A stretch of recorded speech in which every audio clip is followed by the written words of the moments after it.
ஒரு champion team இப்படியா விளையாடும்? முதல் T20 போட்டியில் ஜிம்பாப்வேயிடம் இந்தியா அதிர்ச்சி தோல்வி. இந்திய கிரிக்கெட் அணி 5 T20 போட்டிகள் கொண்ட தொடரில் விளையாட ஜிம்பாப்வே நாட்டிற்கு சுற்றுப்பயணம் சென்றுள்ளது. இதில் உலகக்கோப்பையில் விளையாடிய எந்த வீரரும் இடம்பெறவில்லை. டாஸ் வென்று கேப்டன் கில் பந்து வீச்சை தேர்வு செய்தார்.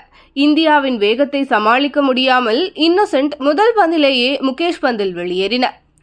அடுத்து வந்த பிரைன் பென்னட் 15 பந்துகளில் 22 ரன்களை அதிரடியாக சேர்த்தார்.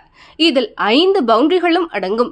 நிதானமாக ஆடிக்கொண்டிருந்த விஸ்லே மாதர் 22 பந்துகளில் 21 ரன்களை எடுத்து ரவி பிஷ்னாயிடம் விக்கெட்டை பறிகொடுத்தார்.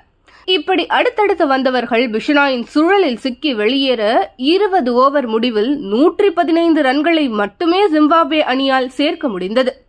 இந்திய பந்துவீச்சாளர்களில் பிஷ்னாய் அதிகபட்சமாக 4 விக்கெட்டுகளை சாய்த்தார். என்னப்பா இது, மொத்த டீமுக்கு ஸ்கோர் அடிக்க சொன்னா அபிஷேக் சர்மாவுக்கு மட்டும் அடிச்சு வச்சிருக்காங்க என்று நக்கல் பண்ண இந்திய ரசிகர்களுக்கு வந்த உடனேயே அபிஷேக் டக் அடித்து பென்னட் பந்தில் வெளியேறினார். அடுத்து கெய்க்வாட் 7 ரன்களில் முஸ்பானி பந்தில் அவுட் ஆனார். என்னை உலகக்கோப்பையில் சேர்க்கவில்லை, அதனால் நான் போட்டியை பார்க்க மாட்டேன் என்று கூறியிருந்த பராக் அந்த வேகத்தை பேட்டிங்கில் காட்டுவார் என்று பார்த்தால் அவரும் வந்த உடனேயே 2 ரன்களில் பெவிலியன் திரும்பினார். சரி, நம்ம ஆளுங்க விட்டு பிடிக்கிறாங்கப்பா என்று நினைக்கும் போதே ரிங்கு சிங் சட்டாரா பந்தில் பென்னட்டிடம் கேட்ச் கொடுத்து 0 வெளியேறினார். இந்நிலையில் நிதானமாக ஆடிக்கொண்டிருந்த சுப்மன் கில் சிக்கந்தரா ராசா வீசிய அருமையான பந்தில் 31 ரன்னில் வெளியேற இந்திய ரசிகர்களின் கனவு விலகத் தொடங்கியது. அடுத்து இவர் அடிப்பார் அவர் அடிப்பார் என்று காத்திருந்தவர்களுக்கு ஏமாற்றமே மிஞ்சியது. ஒரு முனையில் வாஷிங்டன் சுந்தர் மட்டுமே நம்பிக்கையுடன் ஆடிக்கொண்டிருக்க, மறுமுனையில் வீரர்கள் வந்த வேகத்தில் பெவிலியன் திரும்பி ஏமாற்றத்தை அளித்தனர்.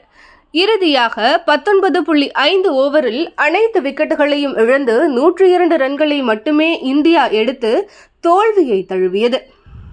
சிக்கந்தர் ராசாவும் சதாராவும் தலா 3 விக்கெட்டுகளை எடுத்தனர். T20 உலகக்கோப்பைக்கு தகுதி பெறாத ஒரு அணியிடம் சாம்பியன் பட்டம் வென்ற இந்தியா தோற்றிருப்பது கிரிக்கெட் ரசிகர்களிடையே அதிர்ச்சியை ஏற்படுத்தியுள்ளது. இது ஒரு பக்கம் இருக்க, ரசிகர்களோ இதனால் தான் உங்களை எல்லாம் மெயின் டீமில் சேர்க்கலை என்று திட்டி தங்களின் ஆதங்கத்தை வெளிப்படுத்தி வருகின்றனர்.